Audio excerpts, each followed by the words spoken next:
మనందరికీ తండ్రి అయిన దేవునికి, ఆయన కుమారుడైన క్రీస్తు యేసు ప్రభువారి అమూల్యమైన నామంలో మీ అందరికీ నా హృదయపూర్వకమైన వందనాలు తెలియజేస్తున్నాను. దేవుని వాక్యం చదువుకుందాం. అపోస్తులైన పౌలు తెస్సలోనికీయులకు రాయబడిన రెండవ పత్రిక, అపోస్తులైన పౌలు తెస్సలోనికీయులకు రాసిన రెండవ పత్రిక 2వ అధ్యాయం. అపోస్తులైన పౌలు తెస్సలోనికీయులకు రాయబడిన పత్రిక 2వ పత్రిక 2వ అధ్యాయం 6 నుంచి కొన్ని వచనాలు మనం చదువుకుందాం. 6 నుండి చదువుకుందాం. తన సొంత కాలమందు బయలుపరచబడవలనని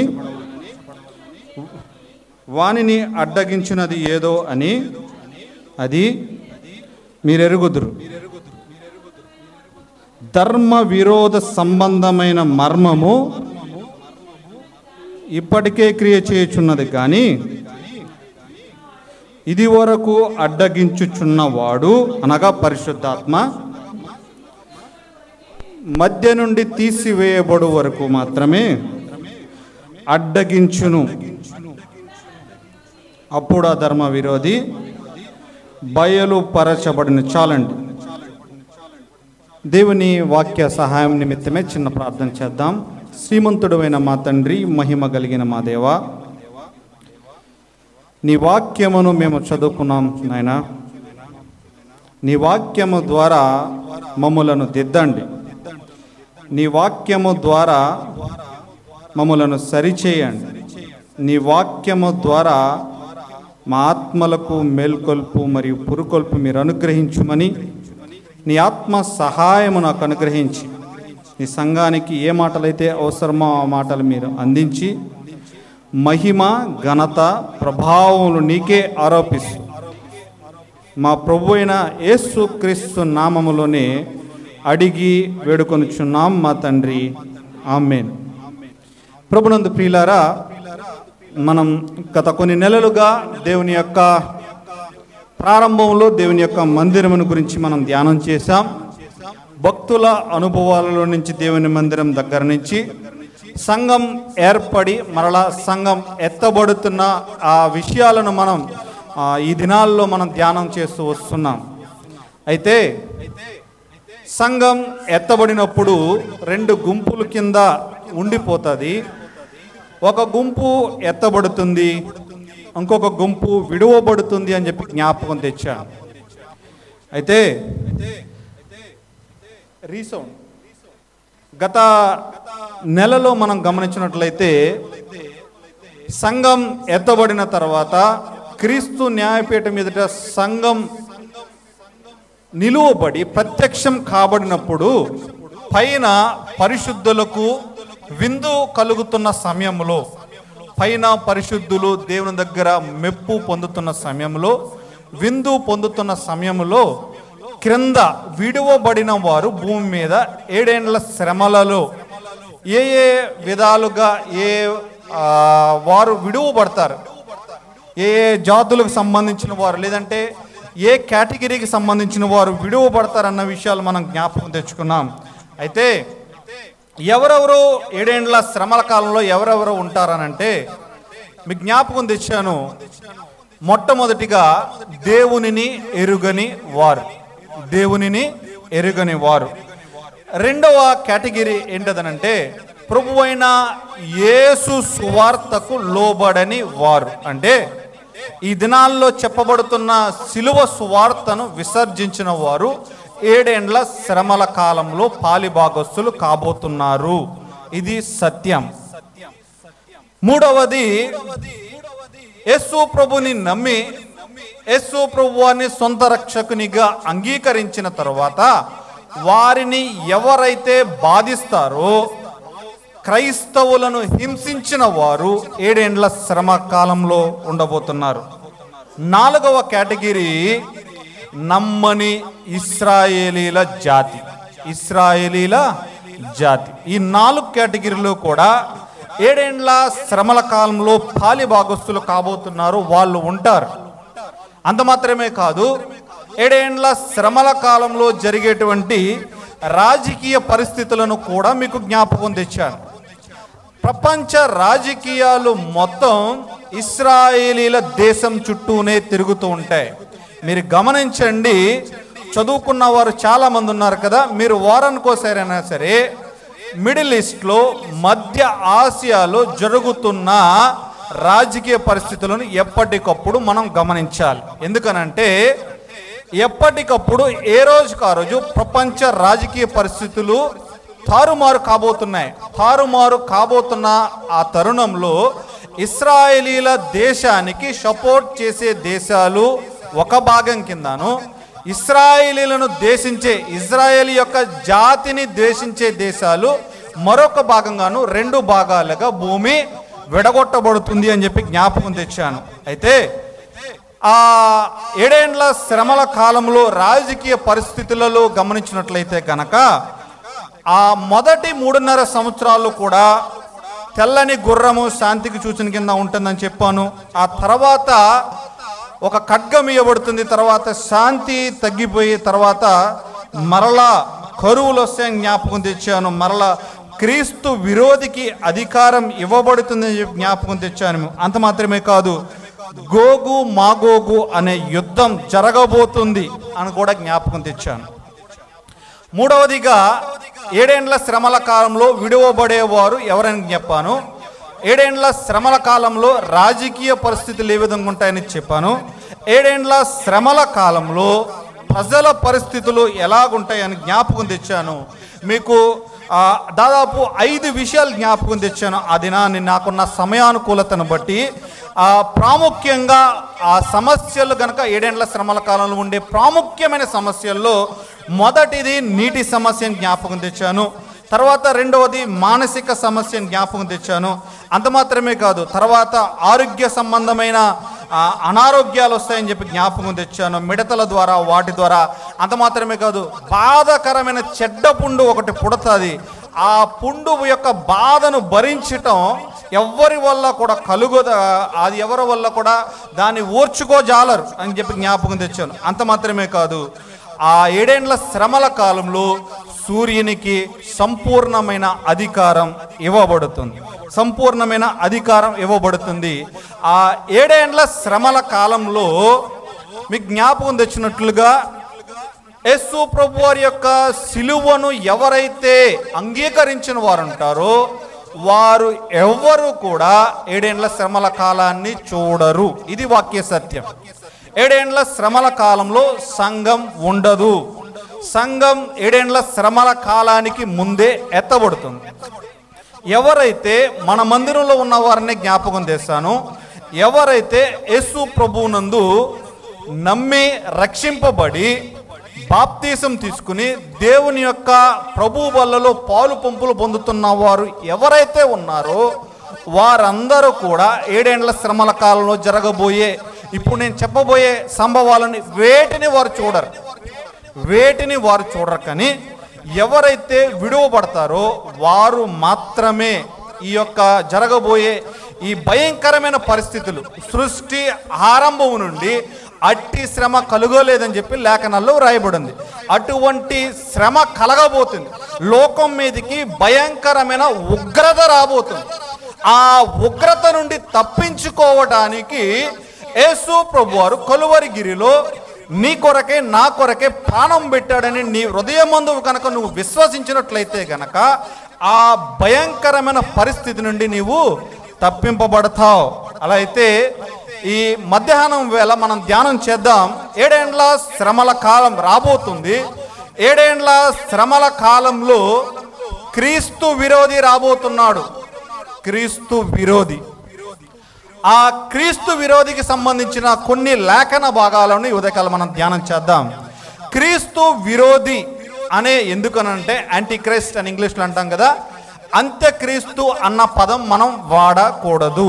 క్రీస్తు విరోధి. క్రీస్తు విరోధిని గురించి కనుక పాత నిబంధన గ్రంథంలో కొన్ని వాక్య భాగాలు చెప్పబడ్డాయి. నాకున్న సమయాన్ని కొత్తను బట్టి మీకు రిఫరెన్స్లు ఎక్కువే చూపిస్తాను ఈరోజు. ఎందుకనంటే సాతాను యొక్క అనుచరుడికి సంబంధించినది, క్రీస్తు విరోధికి సంబంధించింది కాబట్టి మీలో ఏమైనా ఒకవేళ అనుమానాలు, సందేహాలు తలెచ్చవచ్చు. కానీ లేఖనం ఆధారపూరితమైనది. ఈ లేఖనాన్ని బట్టే ప్రపంచ పరిస్థితులను మనం జ్ఞాపకం తెచ్చుకోబోతున్నాం. అయితే రండి, పాత నిబంధన గ్రంథంలో క్రీస్తు విరోధికి ఉన్నటువంటి పేర్లను మనం గమనిద్దాం. దొరికిన వారు ఎవరు వాక్యం త్వరగా తీయగలిగితే వారు సహాయం చేయండి. రండి, రెండే పుస్తకాలు తిప్పుతాను, మీకు ఎక్కడ తిప్పను. దానియేలు గ్రంథం 7వ అధ్యాయం, దానియేలు గ్రంథం 7వ అధ్యాయం 8వ వచనం. దానియేలు గ్రంథం 7వ అధ్యాయం 8వ వచనం.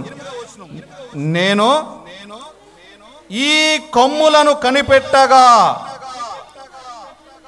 ఈ మాట గమనించండి, ఒక చిన్న కొమ్ము వాటి మధ్య లేచెను. క్రీస్తు విరోధకున్నటువంటి ఒక పేర్లలో ఒక పేరు ఏంటది? చిన్న కొమ్ము. రైట్. రెండవది రండి, దానియేలు గ్రంథం 8వ అధ్యాయం 23వ వచనం. 8వ అధ్యాయం 23వ వచనం. వారి ప్రభుత్వము యొక్క అంతములో వారి అతిక్రమములు సంపూర్తి అగుచుండగా క్రూర మృకము గలవాడును యుక్తి గలవాడునయ్యుండి ఉపాయము తెలుసుకొని ఒక రాజు పుట్టును. గమనించండి, ఉపాయకరమైన రాజు, యుక్తి గలవాడు, ఉపాయము తెలిసిన వాడు, ఉపాయం గల రాజు. రండి, మూడవది దానియేలు గ్రంథం 11వ అధ్యాయం 36వ వచనం. ఆ రాజు ఇష్టానుసారముగా జరిగించి తన్ను తానే హెచ్చించుకొనుచు అతిశయపడుచు ప్రతి దేవత మీదను దేవాతి దేవుని మీదను గర్వముగా మాట్లాడును. ఉగ్రత సమాప్తియగు వరకు వృద్ధి పొందును. అంతట నిర్ణయించినది జరుగును. దేవాతి దేవుని మీద గర్వముగా మాటలాడుచు గర్వముగా మాట్లాడేవాడు, చిన్న కొమ్ము, మంచి ఉపాయం గల రాజు, మహాగర్వం గలవాడు. జకర్యా గ్రంథం 11వ అధ్యాయం 15వ వచనం. అప్పుడు యెహోవా నాకు సెలవిచ్చినదేమనగా, ఇప్పుడు బుద్ధి లేని ఒక కాపరి పనిముట్లను తీసుకొని కొమ్ము. బుద్ధి లేని కాపరి. జకర్యా గ్రంథం 11వ అధ్యాయం 15వ వచనం. చాలండి, బుద్ధి లేని కాపరి జ్ఞాపకం తెచ్చాడు. చిన్న కొమ్ము, మంచి ఉపాయం గల రాజు, మహాగర్వం గలవాడు, బుద్ధి లేని యొక్క కాపరి. తెసలోనికలు రాయబడిన పత్రిక 2వ అధ్యాయం 3వ వచనం. మొదట భ్రష్టత్వము సంభవించి నాశన పాత్రుడకు పాప పురుషుడు బయలుపడితేనే గాని ఆ దినము రాదు. ఇంకోటి ఏంటది? నాశన పాత్రుడకు పాప పురుషుడు, సిన్ మ్యాన్, పాప పురుషుడు. ఆయనకున్నటువంటి ఒక లక్షణాలలో భయంకరమైన లక్షణం ఏంటంటే, ఇప్పటి వరకు భూమిని దేవుడు సృజించినది మొదలుకొని అటువంటి భయంకరమైన పాపం భూమి మీద జరగలేదు. కానీ ఈ పాప పురుషుడు భూమి మీదకి బయలుదేరిన తర్వాత గొప్ప పాపం చేయబోతున్నాడు. దాన్ని నేను అంటాను, స్వలింగ సంపర్కులు, హోమోసెక్షువాలిటీస్ కలిగిన వ్యక్తులను పాప పురుషుడు అని అంటారు. ఆమె చూద్దాం, తెసలోనికలు రాయబడిన పత్రిక 2వ అధ్యాయం 8వ వచనం మనం చదువుకున్న వాక్య భాగంలో, అప్పుడు ధర్మ విరోధి అని పేరు. అంత మాత్రమే కాదు, ప్రకటన గ్రంథం 6వ అధ్యాయం 2వ వచనం. ప్రకటన గ్రంథం 6వ అధ్యాయం 2వ వచనం. మరియు నేను చూడగా ఇదిగో ఒక తెల్లని గుర్రము కనబడు, దాని మీద కూర్చుండువాడు విల్లు పట్టుకుని కూర్చుండి ఉండెను, అతని కిరీటం ఇయ్యబడెను. అతడు జయించుటకు బయలు వెళ్ళాను. తెల్లని గుర్రం, శాంతికి సూచన జ్ఞాపకం తెచ్చాను. అంత మాత్రమే కాదు, అతడు జయించుటకు వెళ్ళాను. జయశాలి అని పేరు ఉన్నది ఈయనకే, క్రీస్తు విరోధికి జయశాలి. అతడు జయించుటకు బయలుదేరి వెళ్ళాను. అంత మాత్రం. లాస్ట్ మాట చూద్దాం, చూడండి, 8వ మాట. ప్రకటన గ్రంథం 13వ అధ్యాయం 1వ వచనం. మరియు 10 కొమ్ములను 7 తలలను గల క్రూర మృగము, ద బీస్ట్, 7 తలలు గల క్రూర మృగము. 8 విషయాలు జ్ఞాపకం తెచ్చాను. క్రీస్తుకి విరోధికి ఉన్నటువంటి వివిధమైన పేర్లు. చిన్న కొమ్ము, మంచి ఉపాయం గల రాజు, మహాగర్వం గలవాడు, బుద్ధి లేని కాపరి, నాశన పుత్రుడకు పాప పురుషుడు, ధర్మ విరోధి. అంత మాత్రమే కాదు, జయించుటకు వెళ్ళేటువంటి జయశాలి అని ఆయనకి పేరు. 7 తలలు గల క్రూర మృగము కలవాడు. ఈ క్రీస్తు విరోధికి సంబంధించిన ఈ పేర్లన్నీ మనం విన్నాం. క్రీస్తు విరోధి మరలా భూమి మీదకి రాబోతున్నాడు, 7 ఏండ్ల శ్రమల కాలానికి ముందే రాబోతున్నాడని చెప్పడానికి నిదర్శనమైన గ్రంథాలు ఒక గ్రంథాన్ని జ్ఞాపకం తెస్తాను. కొత్త నిబంధన గ్రంథంలో ప్రకటన గ్రంథం వరుస నెంబర్ 27వ పుస్తకం ప్రకటన గ్రంథం. పాత నిబంధనలు 27వ పుస్తకం ఏదొస్తా చెప్పండి. పాత నిబంధనల వరుస క్రమంలో 27వ పుస్తకం దానియేలు గ్రంథం వస్తుంది. ప్రకటన గ్రంథం చదివిన ప్రతిసారి కూడా మనం దానియేలు గ్రంథం కనుక చదివితే దానిలో ఉన్నటువంటి లోతైన సత్యాలు మనకు తెలుస్తాయి. దానియేలు గ్రంథానికి ప్రకటన గ్రంథానికి చాలా దగ్గర సంబంధాలు. దానియేలు గనక మీరు గమనించినట్లయితే దానియేలును వారి యొక్క ఫ్రెండ్స్, స్నేహితులు కలిసి బబులోను సామ్రాజ్యానికి చెరగోగుని పడ్డారు. ఆ చెరలో ఉన్నప్పుడు కలల భావం చెప్పేవాడి కింద దానియేలు ఉన్నాడు. దానియేలు గ్రంథములో ఆ ప్రకటన గ్రంథానికి ప్రాముఖ్యమైన 3 అధ్యాయాలు ఉన్నాయి. 2వ అధ్యాయం, 7వ అధ్యాయం, 11వ అధ్యాయం. ఈ 3 అధ్యాయాలు కూడా ప్రకటన గ్రంథానికి యాజ్ ఇట్ ఈజ్గా మ్యాచ్ అయిపోతాయి. దానియేలు యొక్క గ్రంథంలో ఉన్నటువంటి దానియేలు 70 వారములు అన్న దాని ప్రవచనాన్ని గురించి మనం జ్ఞాపకం తెచ్చుకున్నట్లయితే దానియేలు ప్రవచనం ప్రకారంగా 69 వారాలు ఆల్రెడీ ఇప్పటికి ఇజ్రాయెల్ దేశంలో అయిపోయినాయి. చివరి వారం మిగిలి ఉన్నది. చివరి వారము ఒక రోజు ఈజ్ ఈక్వల్ టు 1 సంవత్సరం. అంటే 7 సంవత్సరాలు దానియేలు చెప్పిన ప్రవచన గ్రంథంలో నుంచి 70 వారాల నుంచి ఆఖరి వారం ప్రవచనం నెరవేరటానికి మిగిలి ఉంది. ఆ 70 వారంలో ప్రవచనం జోలికి నేను వెళ్ళట్లేదు, కానీ దానియేలు యొక్క కళలను గనక మనం జ్ఞాపకం తెచ్చుకున్నట్లయితే క్రీస్తు విరోధికి సంబంధించిన విషయాలు దానియేలు గారు ఎప్పుడో చెప్పాడు. దానియేలు గారు రాసే సమయానికి ప్రకటన గ్రంథకర్త అయినటువంటి యోహాను గారు అప్పటికి లేరు. యోహాను గారు కూడా అదే విషయాలను క్రోడీకరించి రాశాడు. ఇరువురు కూడా మంచి అనుభవ జ్ఞానం కలిగిన వారి కింద రాశారు. ప్రకటన గ్రంథంలో కనుక మనం గమనించినట్లయితే యోహాను గారు 5 పుస్తకాలు రాశాడు. యోహాను సువార్తను రాశాడు, 3 పత్రికలు రాశాడు, 1 ప్రకటన గ్రంథం రాశాడు. ఇది ప్రవచన గ్రంథం అని అంటాం దీన్ని మనం. ప్రవచన గ్రంథములో రాయబడిన విషయాలు ఇప్పుడు జరగబోతున్న విషయాలని చెప్పి మనం జ్ఞాపకం తెచ్చుకుంటున్నాం. దానియేలు గ్రంథములో చెప్పిన ప్రవచనాలను గనక అవి జరిగినవై ప్రవచనం జరిగిందని చెప్పటానికి ఆధారాలు ఏమిటన్నది 4 సామ్రాజ్యాలను మీకు జ్ఞాపకం తెస్తాను. మీరు చదువుతున్న పిల్లలకి అందరికీ కూడా ఆల్మోస్ట్ హిస్టరీలో నేను చెప్తున్న వాటి 100% అవి రిపీట్ అవుతాయి. 4 సామ్రాజ్యాలను జ్ఞాపకం తెచ్చుకుందాం రండి. దానియేలు గ్రంథం 2వ అధ్యాయం. మీరు 2 పుస్తకాల దగ్గర బైబిల్ చేయి పెట్టుకున్నానంటే ప్రకటన గ్రంథం, దానియేలు గ్రంథం. ఈ 2 బుక్లు వదిలిపెట్టి నేను ఎక్కడ రెఫరెన్స్ చూపించను. దానియేలు గ్రంథం 2వ అధ్యాయం 32వ వచనం.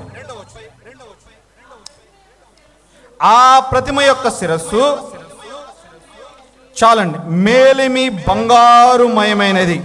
38వ వచనం.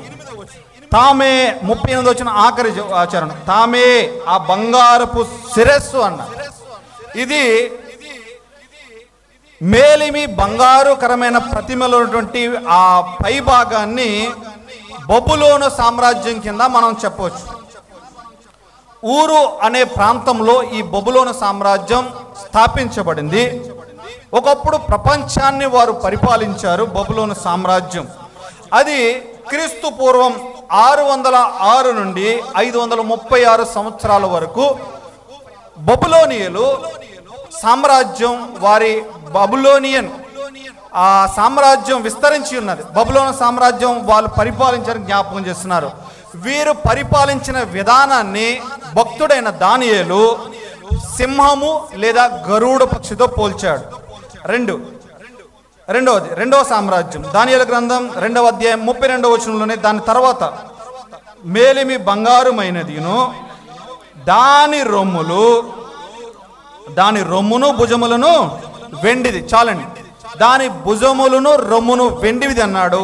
ఇది మాదీయ పారసిక సామ్రాజ్యాన్ని జ్ఞాపకం చేస్తుంది. మాదీయ పారసిక సామ్రాజ్యం వీరు క్రీస్తు పూర్వం 536 నుంచి 330 వరకు వారు పరిపాలించారు.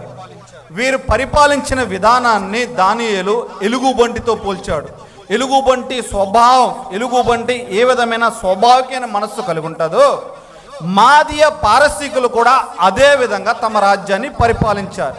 మొదటిది బబులోను సామ్రాజ్యం, 2 మాదీయ పారసిక సామ్రాజ్యం, 3వది 32వ వచనంలో ఆ ప్రతిమ యొక్క దాని ఉదరమును తొడలును ఇత్తడివిని. 39వ వచనంలో కింద రాస్తాడు ఆ రాజ్యం గురించి, ఇత్తడి వంటి రాజ్యం అని చెప్పాడు. ఇది గ్రీకు సామ్రాజ్యానికి పోలిక. ఇది క్రీస్తు పూర్వం 330 నుంచి క్రీస్తు పూర్వం 27 వరకు కూడా వీరు పరిపాలించారు.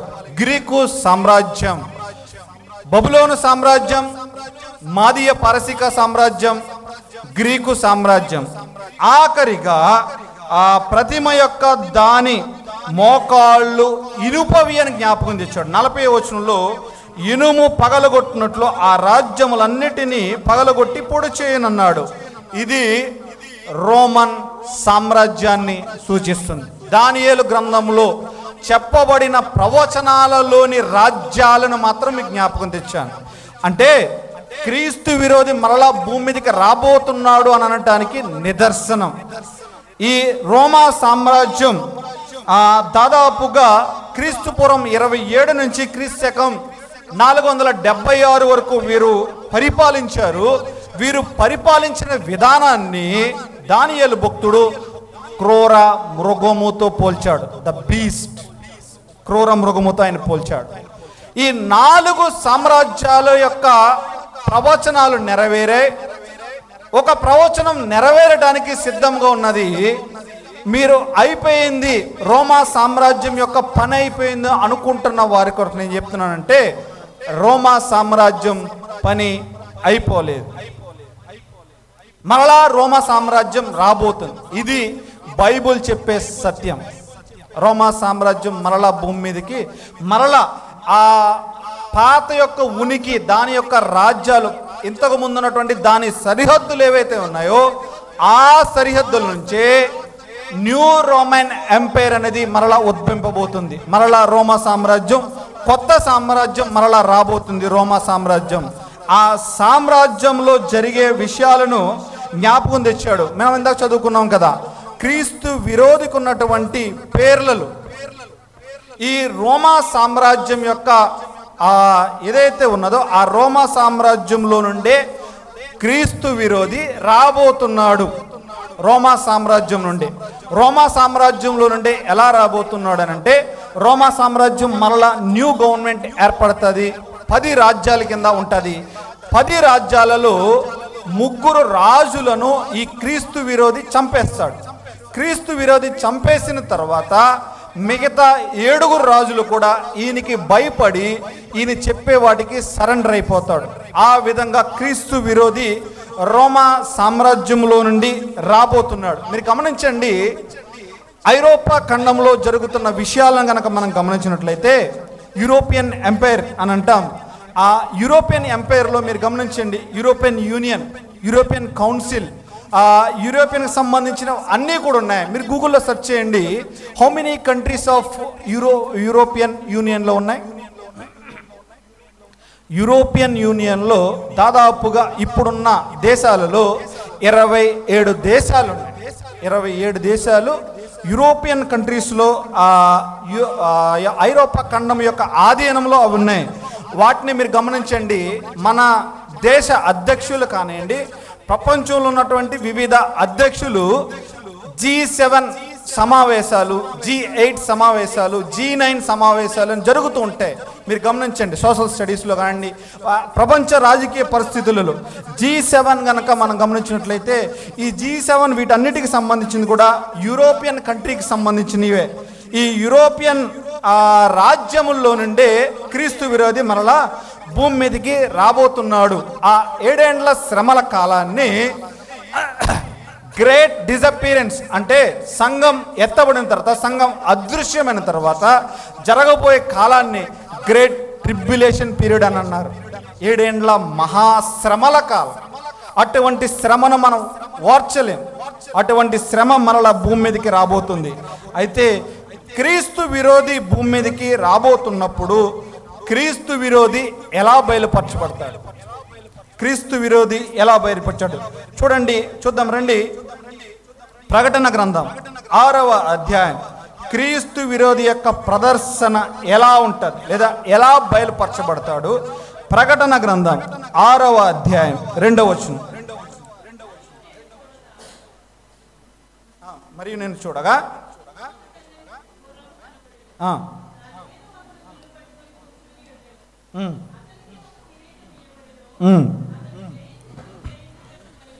చాలండి. తెల్లని గుర్రం మీద కనబడుచున్న ఒక వ్యక్తి ఉన్నాడు. ఆ వ్యక్తి దగ్గర విల్లు పట్టుకుని ఉన్నది, కానీ విల్లు కూడా అనేది లేదు. బాణము లేదు, విల్లున్నది కానీ బాణము లేదు. క్రీస్తు విరోధి ఎలా కొడతాడంటే తెల్లని గుర్రం మీద రోమా సామ్రాజ్యంలో నుండి, అన్య జనాంగంలో నుండి ఉద్భవిస్తాడు. ఆ 10 దేశాలలో ఒకవేళ నేను అనుకుంటాను ఆ ధర్మ విరోధి పాప పురుషుడు క్రీస్తు విరోధి ఒకవేళ ఇప్పటికే పుట్టి ఉండొచ్చు లేదా పుట్టవచ్చు. ఇప్పుడు మనం చెప్పలేం, దానిని మనం అంచనా వేయలేం. కానీ క్రీస్తు విరోధి అయితే మరలా భూమి మీదకి రాబోతున్నాడన్న విషయాలు మనం జ్ఞాపకం తెచ్చుకోవచ్చు. అలా అయితే మనం గమనించండి, క్రీస్తు విరోధకున్నటువంటి లక్షణాలను కనుక మనం గమనించినట్లయితే బైబిల్ పరంగా కొంతమంది పరిపాలించిన విధానాలను గమనించి వారే క్రీస్తు విరోధేమని అనుకున్నారు ప్రపంచ దేశాలు. ఒకప్పటి హిట్లర్ ఇజ్రాయేల్ ప్రజలను, ఇజ్రాయేల్ జాతిని నాశనం చేయాలని దాదాపుగా 60 లక్షల మంది యూదులను నరవధ వధించాడు. హిట్లరే క్రీస్తు విరోధి అనుకున్నారు. అమెరికా ప్రెసిడెంట్ అయినటువంటి ఒకప్పటి ప్రెసిడెంట్ ఒబామా ముస్లిం బ్లడ్ కలిగిన వాడు, క్రిస్టియన్ కంట్రీకి ఆయన దేశాధ్యక్షుడి కింద ఉన్నాడు కాబట్టి ఆయనే క్రీస్తు విరోధి అని అనుకున్నారు. ఆ క్రీస్తు విరోధి ఆ లక్షణాలు అంటే వారు చేసే పనులను బట్టి క్రీస్తు విరోధి అని అనుకుంటున్నారే కానీ సంఘం ఎత్తబడే వరకు కూడా క్రీస్తు విరోధి అనేవాడు బయలుపరచబడడు. అంత మాత్రమే కాదు, మీ కింద జ్ఞాపకం తెచ్చాను, అడ్డగించేవాడు పరిశుద్ధాత్ముడు, అడ్డగించేది దేవుని సంఘం. క్రీస్తు విరోధి బయలుపరచుకోకుండా పరిశుద్ధాత్మ దేవుడు మరియు సంఘం ప్రస్తుత దినాల్లో అడ్డుపడుతుంది. ఒకానొక దినాన ఈ సువార్త ముగియబడుతుంది. ఈ సువార్త ముగియబడిన తర్వాత ఆయన శిలువలో చేసిన కార్యం ముగించబడిన తర్వాత ఆ ఒకానొక దినాలు మరల ప్రపంచం మీదకి ఉగ్రత రాబోతుంది. ఉగ్రత, ఆయన ఉగ్రతను మనం జ్ఞాపకం, మీకు సారికి జ్ఞాపకం చేస్తున్నాను. దేవుని తీర్పును ఏ మానవుడు కూడా చూడలేడు. ఇది సత్యం. దేవుని తీర్పును ఏ మానవుడు కూడా చూడలేడు. అయితే తన ప్రియ కుమారుణ్ణి, తన జనతైక కుమారుణ్ణి, తన అద్వితీయ కుమారుణ్ణి మీద ఆయన తీర్పు తీర్చినప్పుడు పంచభూతములనేవి వాటన్నిటి కూడా మౌనం వహించాయి. ఆ దేశమంతా చీకటి కమ్మని ఉంటుంది. అంటే దేవుని కుమారుని యొక్క మరణాన్ని పంచభూతాలు చూడలేకపోయినాయి. పంచభూతాలు చూడలేకపోయినాయి. దేవుని కుమారుని మీద ఆయన తీర్పును, ఆయన ఉగ్రతను కుమ్మరిస్తున్నప్పుడు ఏ మానవుడు చూడలేకపోయాడు. మానవుడు మాత్రమే కాదు, పంచభూతములు కూడా దేవుని యొక్క ఉగ్రతను చూడలేకపోయింది. చీకటి అయిపోయింది. ఆ ఉగ్రత నుండి తప్పించటానికి క్రీస్తు ప్రభువారు మన కొరకే సిలువలో పెట్టిన ఆ సిలువ కార్యాలను బట్టే మనం రక్షించబడుతున్నాం. అయితే క్రీస్తు విరోధి గనక ఆయన ఎలా బయలుపరచబడతాడనంటే, చిన్న కొమ్ము కింద 10 రాజ్యాలలో నుండి చిన్న కొమ్ము, ఆ 10 రాజ్యాల్లో ఒక కొమ్ము ఉంటుంది. ఒక చిన్న కొమ్ము ద్వారా ఆయన బయలుపరచబడతాడు. అది కూడా రోమా సామ్రాజ్యం నుండి బయలుపరచబడతాడు. అయితే మొదటి 3.5 సంవత్సరాలు, 7 ఏండ్ల మహాశ్రమల కాలంలో, మొదటి 3.5 సంవత్సరాల కాలంలో అపవిత్ర ఆత్మ ఆధీనంలో క్రీస్తు విరోధి ఉంటాడు. తర్వాత 3.5 సంవత్సరాలు కూడా సాతాను ఆధీనంలోనికి క్రీస్తు విరోధి వెళ్ళిపోబోతున్నాడు. 2 భాగాల కింద విధపడ్డాయి. క్రీస్తు విరోధి యొక్క మనం గమనించినట్లయితే మొదటి 3.5 సంవత్సరాలు అపవిత్రాత్మ ఆధీనంలో ఉంటాడు క్రీస్తు విరోధి. తర్వాత 3.5 సంవత్సరాలు కూడా మనం గమనించినట్లయితే ఆ సాతాను యొక్క ఆధీనంలోనికి ఆయన వెళ్ళిపోతున్నాడు. అప్పుడు ఏమవుతుందనంటే, మత్తయి సువార్త 24వ అధ్యాయంలో మనం చదువుకున్నామే, యేసు ప్రభువారు తన శిష్యుల గురించి అడిగినప్పుడు రాకడకును యుగ సమాప్తికి సంబంధించిన విషయాలు ఏవైతే చెప్పబడ్డాయో అవన్నీ కూడా ఆ దినాలలో జరగబోతున్నాయి. రాజ్యం మీదకి రాజ్యం వస్తుంది, కరువులు వస్తాయి, యుద్ధాలు వస్తాయి. ఆ కరువులు, యుద్ధాలు వీటన్నిటిని ప్రజలందరూ చూస్తూ ఉంటుండగా, అటువంటి సమయాల్లో ప్రజలు ఒక విమోచకుడు కోసం ఎదురు చూస్తూ ఉంటారు. అంటే ప్రపంచమంతా కూడా యుద్ధాలు జరుగుతూ ఉంటాయి, కరువులు వచ్చేసి ప్రజలందరూ కూడా బాధపడుతూ మాకు విమోచకుడు కావాలి, మమ్మల్ని విమోచించేవారు ఎవరైనా కావాలనుకున్న సమయంలో క్రీస్తు విరోధి తాను సమాధానాధిపతిగా, సమాధానకర్తగా ఆయన తాను బయలుపరుచుకుంటాడు. దానికి ఒక ఎగ్జాంపుల్ చెప్తాను, వినండి. ఇజ్రాయెల్ దేశంలో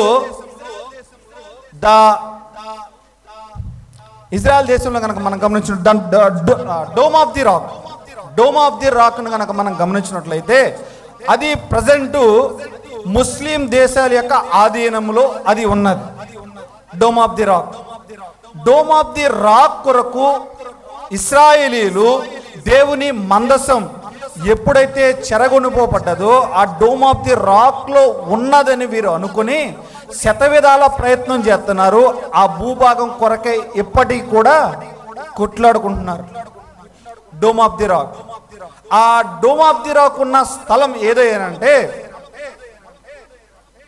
ఆదికాండ గ్రంథానికి వచ్చినట్లయితే ఆదికాండ గ్రంథంలో భక్తుడైన అబ్రహాము ఇస్సాకును బలి అర్పించిన ప్రాంతం ఆ మోరియా పర్వతం. ఆ ప్రాంతంలో దావీదు కుమారుడైన సొలొమోను మహారాజు దేవుని మందిరం కట్టించాడు. సొలొమోనుకున్నటువంటి జ్ఞానం భూప్రపంచం మీద ఎవరికీ లేదు ఆనాటి కాలంలో అని చెప్పి జ్ఞాపకం తెచ్చాను. ఆ సొలొమోను తెలివితో దేవుని మందసం అన్యజనులు కొనిపోకుండా ఆ డోమ్ ఆఫ్ ది రాక్లోనే ఎక్కడో భద్రపరచబడినదని ఇశ్రాయేలీల నమ్మకం. యెరూషలేమును కనుక మనం గమనించినట్లయితే ప్రజెంట్ ఉన్న దేశాల్లో మన వాళ్ళు చాలా మంది యెరూషలేములో ఉన్నారు కదా, వాళ్ళని అడగండి. ఇజ్రాయెల్ దేశంలో ప్రజెంట్ యెరూషలేముకి సంబంధించి ఏడుపుల గోడ తప్ప అక్కడ ఏమీ లేదు. అయితే ఈ ఇశ్రాయేలీలకు ఆ ముస్లిం దేశాలకి జరుగుతున్నటువంటి ఆ ప్రాముఖ్యమైన యుద్ధాలలో ఈ డోమ్ ఆఫ్ ది రాక్ కొరకు ఒకటి. ఈ డోమ్ ఆఫ్ ది రాక్ కొరకు జరిగే యుద్ధం కొరకే ఈ ప్రాంతం నాది అంటే నాది అన్న యుద్ధాలు జరుగుతున్న సమయాల్లో క్రీస్తు విరోధి ప్రత్యక్షమై దానిని చాలా సులువుగా, చాలా తెలివిగా ఇజ్రాయేలీలకు ఆ భూభాగాన్ని అప్పగిస్తాడు. ఇది వెరీ ప్రాముఖ్యమైన మొట్టమొదటి సూచన క్రీస్తు విరోధి భూమి మీదకి రావటానికి.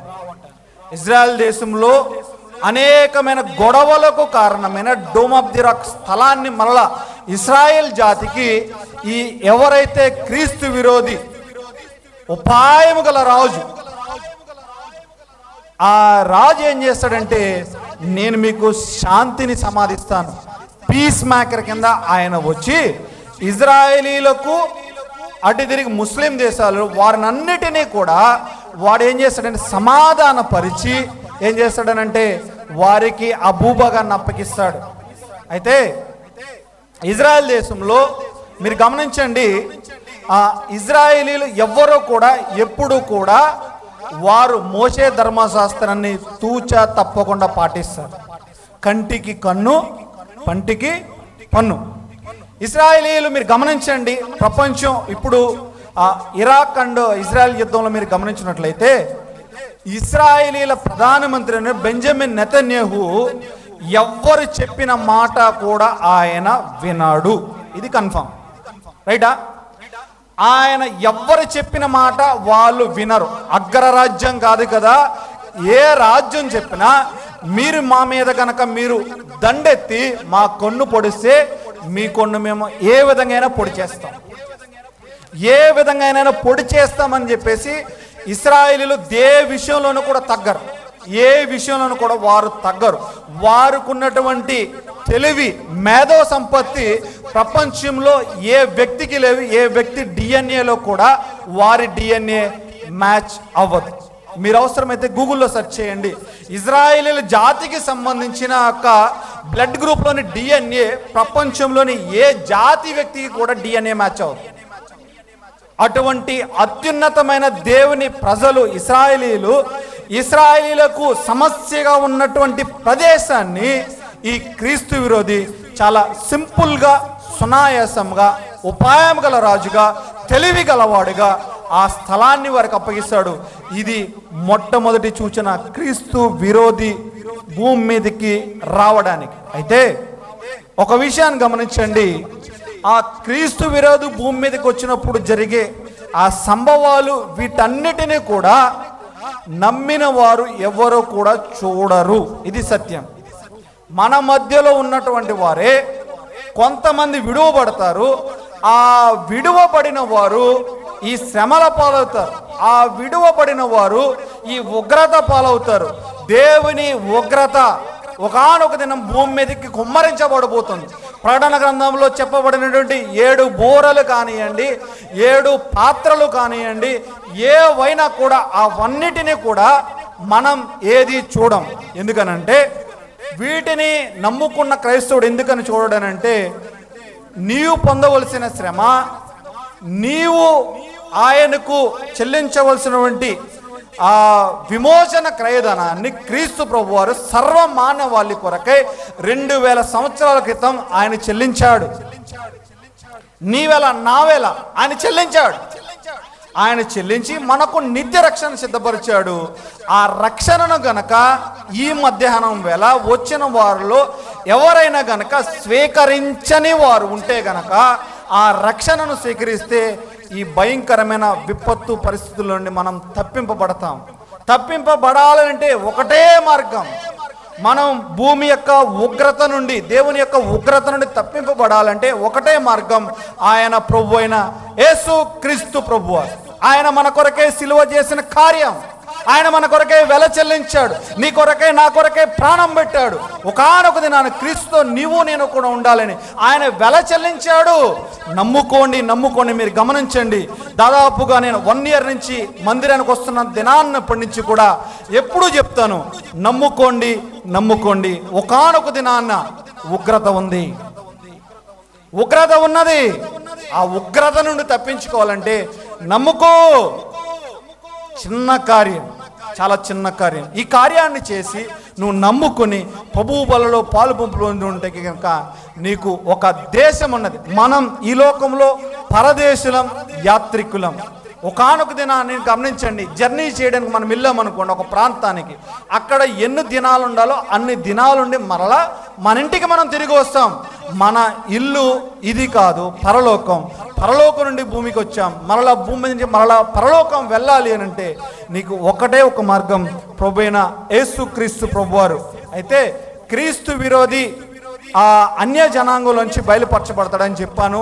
ఇశ్రాయేలీలకున్న సమస్యను ఎంత సులువుగా ఇప్పుడున్న పరిస్థితుల్లో మీరు గమనించండి. ఇప్పుడున్న పరిస్థితుల్లో అమెరికా కాదు కదా, ఏ రాజ్యం వారు చెప్పినా కూడా ఇజ్రాయెల్ యొక్క ప్రధానమంత్రి ఎవ్వరి మాట వినడు. ఇది సత్యం.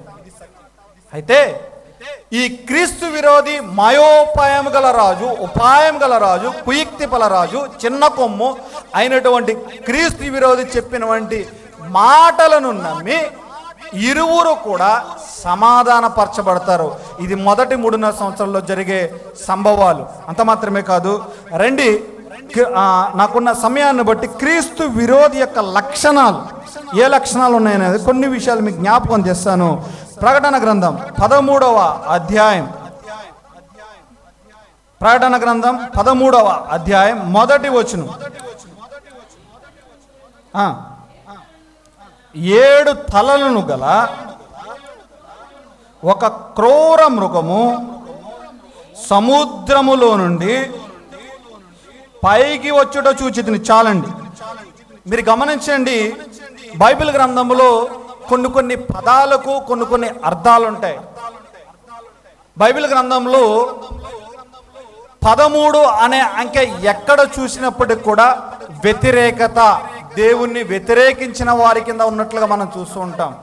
ఇక్కడ మనకు చెప్పబడిన మాటల్లో సముద్రం అని చెప్పబడింది. సముద్రం అంటే అన్య జనాంగాన్ని సూచిస్తుంది. అంటే అన్య జనాంగంలో నుండి క్రీస్తు విరోధి క్రూర మృగము, ద బీస్ట్, క్రూర మృగం. అంటే నేను అనుకుంటాను, నేను చదివిన ఆ దానియేలు గ్రంథంలో నేను చదివినప్పుడు నేను అనుకుంటాను, దానియేలు దర్శనంలో చూసిన యొక్క ఆ ప్రతిమను 4 రాజ్యాలకు సంబంధించినది, సింహము, ఎలుగుబంటి, వీరు సంబంధించిన వీళ్ళ స్వభావాలు చెప్పాడు. కానీ ఈ మృగాన్ని చూసేసరికి ఏం పేరు పెట్టాలో తెలియక క్రూర మృగము అని అన్నాడు. ఏమనుకున్నాను అంటే ఎంత భయంకరమైన పరిస్థితుల్లో ఉంటున్నాడో చూడండి క్రీస్తు విరోధి. అయితే క్రీస్తు విరోధి అనేవాడు అన్య జనాంగంలో నుండి వస్తాడు. అంత మాత్రమే కాదు, మీకు మొదటిసారి కింద జ్ఞాపకం తెచ్చాను. ఐరోపా ఖండంలో 10 రాజ్యాల్లో నుండి 3 రాజులు చనిపోయిన తర్వాత ఆ 3 రాజులలో ఒక రాజు కాబోతున్నాడు క్రీస్తు విరోధి. అంటే ఆ 10 రాజులలో ఈయన ఒక రాజు కింద వస్తాడు. ఈయన వచ్చి ఆ 10 రాజ్యాలను తన ఆధీనంలోనికి తెచ్చుకుంటాడు క్రీస్తు విరోధి. అయితే క్రీస్తు విరోధి లక్షణం ఏంటంటే ఆయన మొదటిగా అన్యుడు. ఆయన అన్యుడు. పాడైపోయిన యెరూషలేము పట్టణాన్ని మరలా నేను కడతాను, నేను మీకు సమాధానాన్ని తీసుకొస్తాను. ఇశ్రాయేలీల జాతిని ఏ విధంగా అయితే దేవుని యొక్క మహిమను, దేవుని మహిమతో నిండిన మందిరాన్ని కోల్పోయారో ఆ మహిమతో నిండిన మందిరాన్ని నేను మీకు తీసుకొని వస్తాను అని చెప్పి జ్ఞాపకం చేస్తాడు. ఇప్పుడు ఇశ్రాయేలీల దేశం నుండి దేవుని మందిరం కోల్చబడింది. దేవుని మందిరంలో నుండి మహిమ కోల్పోయింది. దేవుని మందిరంలోని మహిమ విడువబడిందని జ్ఞాపకం తెచ్చాను. 3వ మందిరం కట్టబడినప్పుడు అందుని బట్టి లేఖనాలు అంటాడు, మునిపటి మందిరం కంటే కడవరి యొక్క మందిరం మహిమను మించుతుంది అన్నాడు. కడవరి మందిరం కట్టబడబోతుంది, అదే ఆఖరి మందిరం. ఆ మందిరానికి కట్టడానికి ప్రజెంట్ ఇశ్రాయేలీల దేశంలో ఏదైతే గనక ఆ మందిరం కట్టడానికి కావాల్సింది ఏంటంటే, మందిరం ప్రజెంట్ అన్యజనుల చేత తొక్కబడింది. మందిరం అపవిత్రపరచబడింది.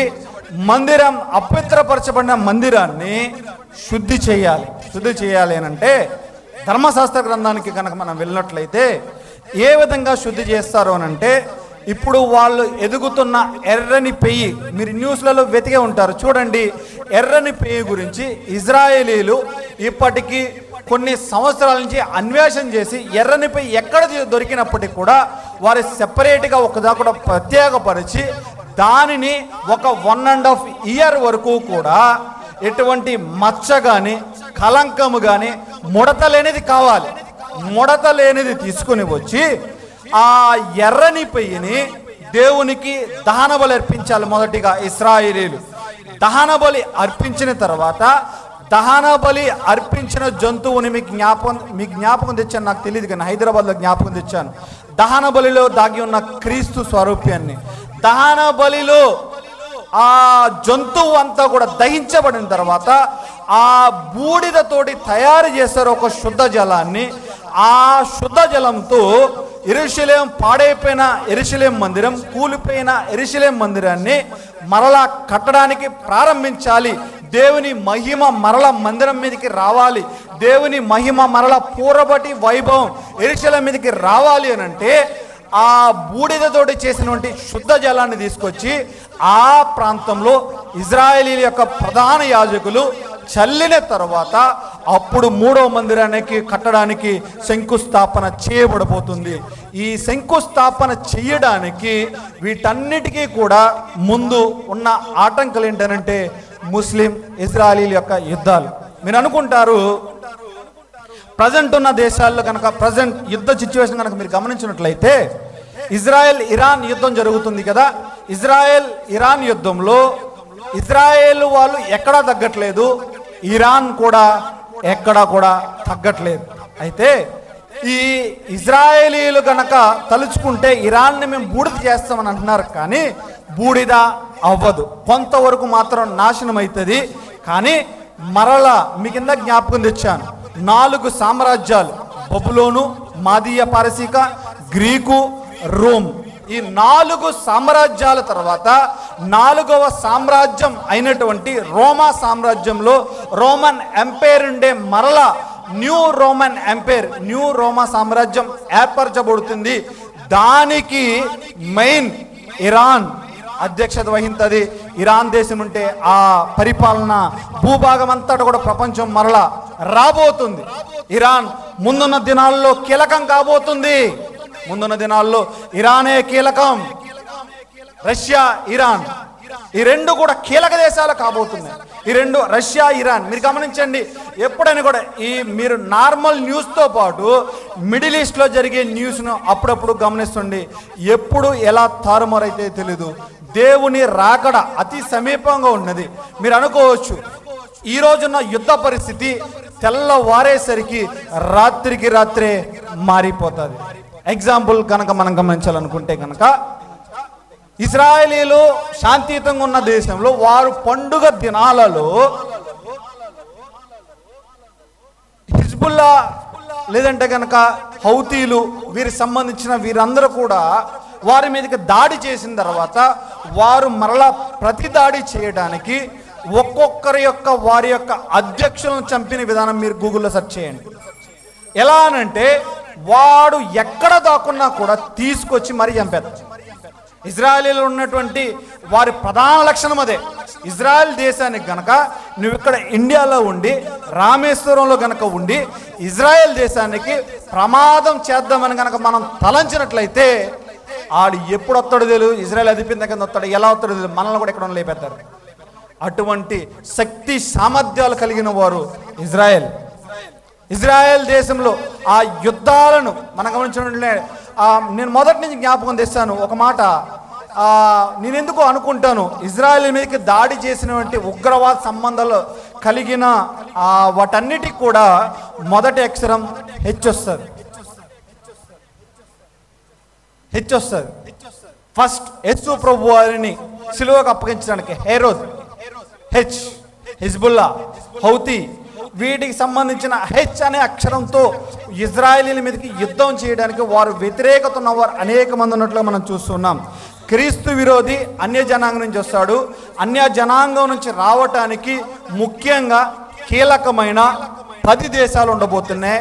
ఆ 10 దేశాలలో యూరోపియన్ కంట్రీస్ ఉన్నటువంటి యూరప్ కంట్రీస్లో ఉన్నటువంటి ఇరాక్, ఇరాన్, లెబనాన్, లిబియా ఈ దేశాలు అన్నీ కూడా కలవబోతున్నాయి. ఈ దేశాలన్నీ కూడా మరలా కలిసి ఒక రాజ్యం కింద ఏర్పాటు క్రీస్తు విరోధి యొక్క అనుచరుల కింద వీళ్ళుంటారన్నట్లుగా మనం చూస్తూ ఉన్నాం.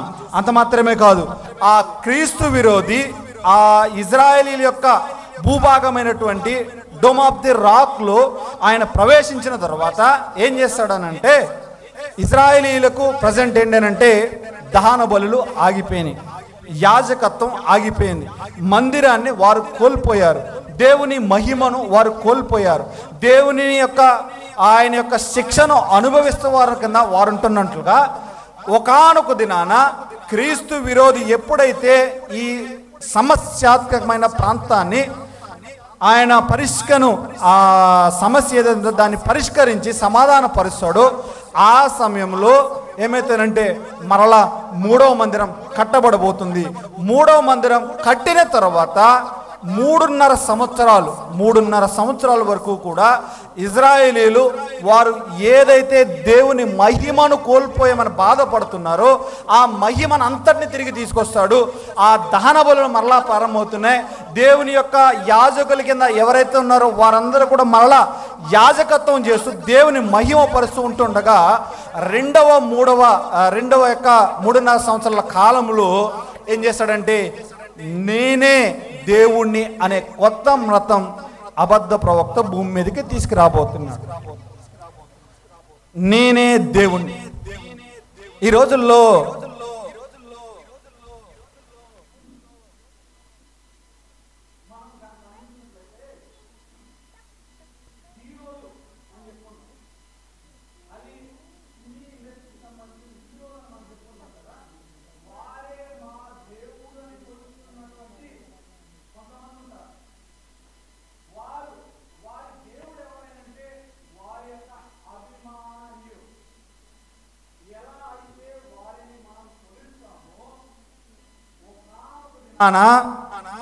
క్రీస్తు విరోధిని కూడా అలానే ఆయనే మా దేవుడు, ఆయన ఏది చెప్తే మేము అదే చేస్తాం అనే చెప్పే స్థాయికి ప్రజలు రాబోతున్నారు. అంటే క్రీస్తు విరోధి అత్యంత ఆకర్షణీయంగా ఉంటాడు.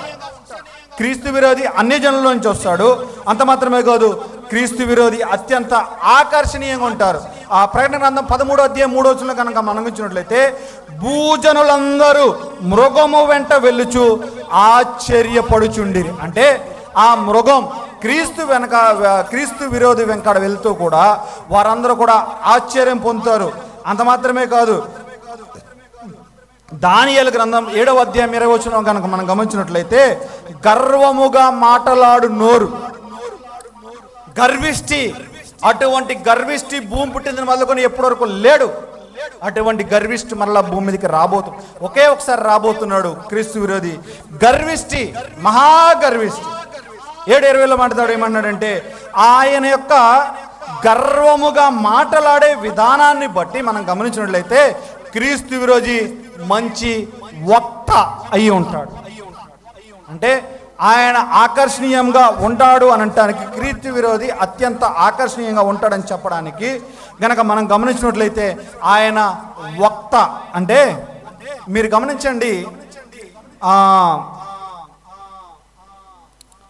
కొన్ని నక్సలైట్కి కానీ సంబంధించినవి కానివ్వండి, లేదంటే కనుక ఇవి ఏవైతే హిజ్బుల్లా వీటి సంబంధించిన వారు ముఖ్య అధిపతులు ఎవరైతే ఉంటారో వారు స్పీచ్ ఇచ్చేటప్పుడు దానికి అట్రాక్ట్ అయ్యి దానిలో చేరదామనుకునే వారు ఎక్కువ మంది ఉంటారు. అంటే నేను ఒక ఎగ్జాంపుల్ చెప్తాను. గద్దర్ చనిపోయాడు కదా, గద్దర్ స్పీచ్ ఎవరైనా విన్నారో లేదు నాకు తెలియదు, కానీ గద్దర్ స్పీచ్ కనుక వింటే కనుక మనం కూడా వెళ్ళి అందులో చేరదామా అన్న మైండ్ సెట్ వెళ్ళిపోతుంది మనకి. అంటే మాట్లాడే విధానం తన ఆకర్షించుకుంటాడు. క్రీస్తు విరోధి ఆ విధంగా ఆకర్షించుకుంటాడు, మంచి వక్త కింద ఉంటాడు. అంత మాత్రమే కాదు, వాటి మధ్యన పెరిగి 3 కొమ్ములను కొట్టివేసి క్రీస్తు విరోధి ఏం చేస్తాడంటే మీకు ఏమైంది ఇచ్చాడు, 3 రాజులను చంపేస్తాడని చెప్పాను. అంత మాత్రమే కాదు, దానియేలు గ్రంథం 11:21 అంటాడు, ఇచ్చకపు మాటల చేత రాజ్యమును అపహరించునని జ్ఞాపకం చేస్తున్నాడు. అలా అయితే అంటాను, క్రీస్తు విరోధి మంచి వక్త, అంత మాత్రమే కాదు మంచి వ్యక్తిత్వం కలిగిన వాడు, అంత మాత్రమే కాదు క్రీస్తు విరోధి రాజకీయ మేధావి అని కూడా నేను అంటాను. ఎందుకనంటే ప్రపంచ రాజకీయాలన్నిటినీ కూడా ఆయన చాలా చాకచక్యంగా చేయగలుగుతాడు. అందును బట్టే ఆయన రాజకీయ మేధావిని అంటాను. ఇచ్చకప్పు మాటల చేత రాజ్యమును అపహరించిన దానియేలు గ్రంథం 11:21 రాయబడింది. అదే దానియేలు గ్రంథం 8:24 కనుక మనం గమనించినట్లయితే అతడు గెలుచును గాని తన స్వబలము వలన గెలవడు. తన బలం చేత ఆయన గెలడు, కానీ తన దగ్గర ఉన్నటువంటి సైనిక బలము చేత. లేదంటే కనుక క్రీస్తు విరోధి అత్యంత సైనిక మేధావి అయి ఉంటాడు. క్రీస్తు విరోధి వక్త అయి ఉంటాడు. మొదటిగా మంచి వ్యక్తిత్వం కలిగి ఉంటాడు. 2, మూడవదిగా రాజకీయ మేధావి. 4వదిగా ఆయన సైనిక మేధావి అయి ఉంటాడు. అంత మాత్రమే కాదు, తెసలోనికలు రాయబడిన పత్రిక 2వ పత్రిక 2వ అధ్యాయం 4వ వచనంలో తాను దేవుడునని కనుపరుచుకొనుచు దేవుని ఆలయములో కూర్చుండును అని జ్ఞాపకం చేస్తున్నాడంటే, నేను అన్నాను క్రీస్తు విరోధి ఈయన ఆధ్యాత్మికమైన మేధావి కూడా.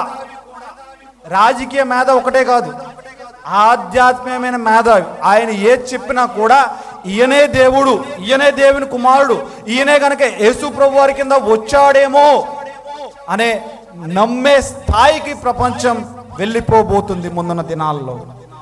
గర్వంగా మాట్లాడేవాడు, మంచి వక్త. అంత మాత్రమే కాదు, అత్యంత వ్యక్తిత్వం ఉన్నవాడు, రాజకీయ మేధావి, సైనిక మేధావి. అంత మాత్రమే కాదు, క్రీస్తు విరోధి ఆధ్యాత్మికమైన మేధావి. ఈ లక్షణాలను కలిగి క్రీస్తు విరోధి ఉంటాడు. అయితే క్రీస్తు విరోధి ఈ లక్షణాలను కలిగి ఉండి, అంత మాత్రమే కాదు, క్రీస్తు విరోధి ఏం చేస్తాడనంటే, 2 బచ్చలు నేను ఉన్న వచనాలు కట్టి ఇక్కడతో నేను ఆపేస్తాను. ముందున్న తర్వాత నేను దాన్ని కంటిన్యూ చేస్తాను.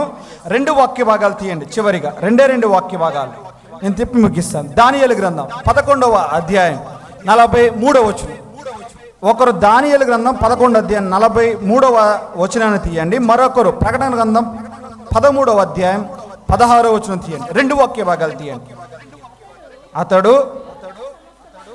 గమనించండి, అతడు విలువ గల సమస్త బంగారు వెండి వస్తువులను ఐగుప్తు యొక్క, గమనించండి, విలువ గల వస్తువుల అన్నిటిని వశపరుచుకుని లూబీలను కూషీలను తనకు పాద సేవకులుగా చేయను. ప్రకటన గ్రంథం 13వ అధ్యాయం 16వ వచనం. కాగా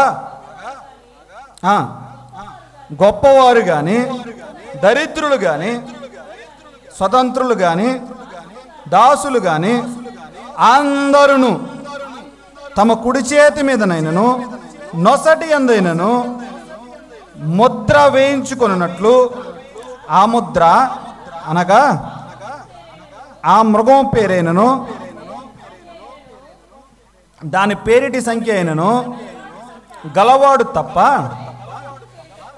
ఈ మాట గమనించింది, క్రయ విక్రయములు చేయుటకు మరి ఎవరికి అధికారము లేకుండా అది వారిని బలవంతం చేయుచున్నది. అంటే క్రీస్తు విరోధి ఏకీకృత ఆర్థిక వ్యవస్థను ఏర్పాటు చేస్తాడు. రీసెంట్లీ కనుక మీరు గమనించినట్లయితే యూరో కరెన్సీని, డాలర్ని, దాన్ని తక్కువ చేయడానికి రీసెంట్లీ ప్రపంచం మరలా రష్యా దాని యొక్క మిత్ర దేశాలు కలిపి ఒక కరెన్సీని విడుదల చేశాయి. ఇటువంటి కరెన్సీని మరలా క్రీస్తు విరోధి విడుదల చేయబోతున్నాడు. అది ప్రపంచం మొత్తం చెల్లుబాటు కాబోతుంది. అంటే ఆయమన్నాడు, క్రయ విక్రయములు చేయుటకు ఎవరికి అధికారం లేదు, ఒక ముద్ర అని అన్నాడు కదా, అదే 666 666.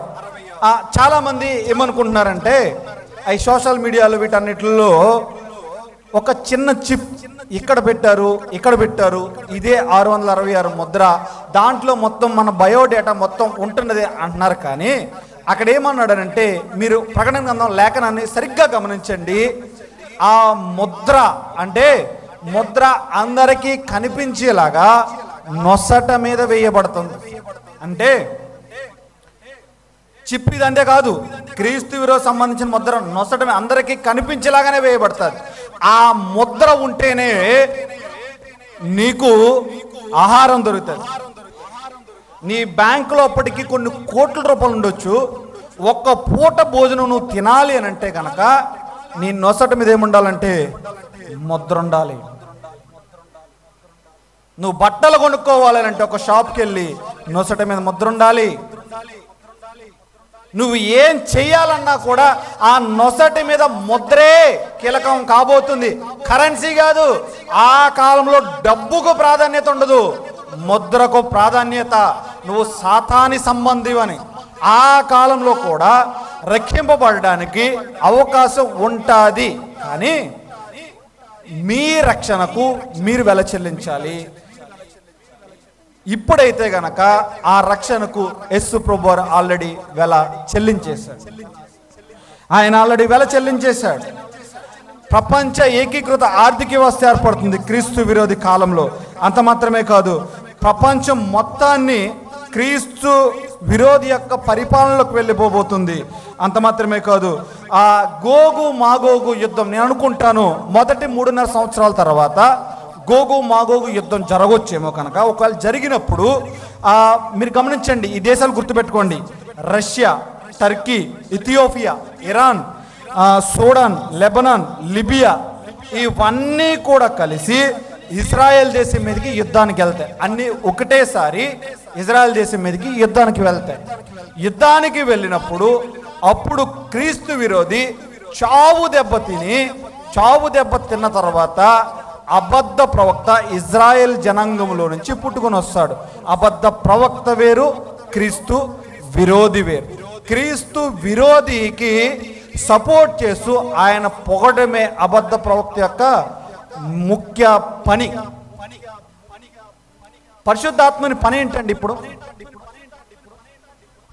యోహాను సువార్తలో రాయబడినట్లుగా పరిశుద్ధాత్మ పని ఏంటదనంటే ఆ ప్రియ ప్రభు వారిని హెచ్చించడం, కొనియాడడం, మహిమపరచడం. అటువంటి మహిమను పరచడానికి అబద్ధ ప్రవక్త మరలా భూమి మీదకి రాబోతున్నాడు. ఆ అబద్ధ ప్రవక్త భూమి మీదకి వచ్చి ఏమంటాడంటే తానే దేవుడని చెప్పుకుంటాడు. తానే దేవుడని చెప్పుకుని తానే దేవుడని చెప్పుకుంటూ కూడా ఆయన ఏం చేస్తాడంటే ఒక మతాన్ని స్థాపిస్తాడు. ప్రపంచం మొత్తం ఆ మతాన్ని నమ్ముతారు. ఎందుకనంటే అప్పటికేంటంటే యుద్ధం మీద యుద్ధం, కరువు అన్నీ సంభవిస్తున్న టైంలో నేను మీకు సమాధానం తీసుకొస్తా, నేను మీకు ఆహారం పెడతా, నేను మీకు గుడ్లేస్తాను, నేను మీకు ఇది ఇస్తానంటే ఎవరైనా కూడా దానికే లొంగిపోతారు. ఒకవేళ గనక అప్పుడు గనక నీవు దానికి లొంగకుండా ఉంటే గనక నీకేమవుతుందంటే నీకు తినడానికి ఆహారం దొరకదు. కొనుక్కోవడానికి ఏమన్నా నీకు డబ్బు ఉండొచ్చు, కానీ బట్టలు కొనుక్కోవాలని నీకు ముద్ర కావాలి, ఏది రాదు. ఇవన్నీ కూడా క్రీస్తు విరోధి భూమి మీదకి వచ్చినప్పుడు జరిగే లక్షణాలను. తలలు వంచండి, చిన్న ప్రార్థన చేద్దాం. తలలు వంచండి, చిన్న ప్రార్థన చేద్దాం. దేవుని మహిమా మందిరం,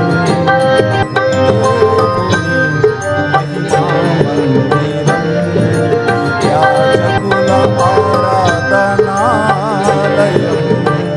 యాజకుల ఆరాధనాలయం, దేవుని మహిమా మందిరం.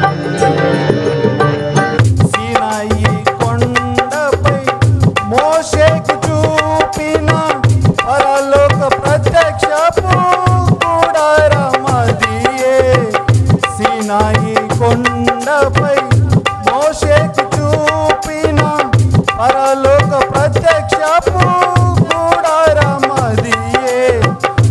అగ్ని వంటి ఆధారమున్న స్థలమదే, అగ్ని వంటి ఆధారమున్న స్థలమదే, దేవుని మహిమా మందిరం, దేవుని మహిమా మందిరం. దేవుని మహిమ మందిరంలో ఉన్నాం. ఆయన నీ కొరకే వెల చెల్లించాడు. ఆ ప్రియ ప్రభు వారి సిలువను గుర్తెచ్చుకో. అమ్మా, అయ్యా, చేరవచ్చిన వారు ఒకవేళ కనుక మీరు నమ్ముకోకపోతే ఆ శ్రమలోకి మీరు ఓర్చలేరు. భయంకరమైన శ్రమలు రాబోతాయి, భయంకరమైన ఉగ్రత. ఆ ఉగ్రతను తప్పించుకోవాలంటే దేవా నేను పాపిని, నా కొరకై నీవు శిలువలో రక్తం కార్చా, నాకు నిత్య రక్షణ ఇచ్చడానికై నేను మరణించావు. నీ హృదయంలో విశ్వసించు. చిన్న కార్యం మా అయ్యా విసర్జించవద్దు. ఈ వారం ఉన్నాం, ఈ క్షణం ఉన్నాం, మరో క్షణంలో ఉంటామో మాయమైపోతామో తెలీదు. ఆవిరి వంటి బ్రతుకులు మనవి. మన బ్రతుకు దేవుడు పెట్టిన దీపం తీయక మునుపు ప్రభువును విశ్వసిద్దాం. ప్రభు కొరకే నమ్మకంగా బ్రతుకుదాం. ప్రభువు ఒక సాక్షిగా ఉన్నాం. కడ వరకు మన యొక్క సాక్షి జీవితాన్ని కాపాడుకుందాం. మహాగణుడైన మా ప్రియ తండ్రి, ఇంతవరకు వాక్యం ఆలకించారు. మీ చిత్తంలో జ్ఞాపకం చేసుకుని నీకై ఎవరు తల వంచి నిన్ను అంగీకరిస్తున్నారో వారితో నీ ఉంటానని వాక్యం ఆజ్ఞాపిస్తుండగా వాక్యానికి లోబడి నీ చెంతగా చేరటానికై నీ కృపలో జ్ఞాపకం చేసుకోమని సమయం ఉండగానే నిన్నెరిగి రక్షణ